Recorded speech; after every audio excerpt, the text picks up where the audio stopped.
दरिया खान मरी भरिसां चानारी शाख शेरखानी शाख के कपरन ते वेठल सवें बरसात मुतासिरीन पुरघोर न लहण सबब सख्त परेशान।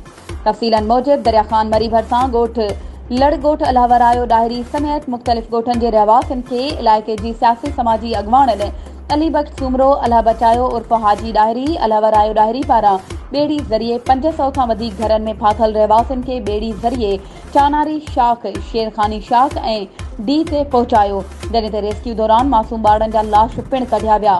इन हवाले सां अली बख्श सूमरो अल्लाह बचायो डायरी अलावरायो डायरी मुमताज़ लाशारी मोहम्मद असलम लाशारी शफीक अहमद डायरी ऐं ॿियनि चयो त शाखुनि जे कपरनि ते वेठल बरसात मुतासिरीन खाधे पीते लाइ सख़्त परेशान आहिनि।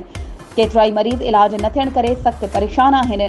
हुननि चयो त बरसात मुतासिरीन खुलियल आसमान हेठि बिना अझे जे सख़्त परेशान हाल आहिनि ऐं मच्छरनि जे आज़ार सबबि अवाम मलेरिया समेत मुख़्तलिफ़ बीमारियुनि में मुब्तला थी रहियो आहे।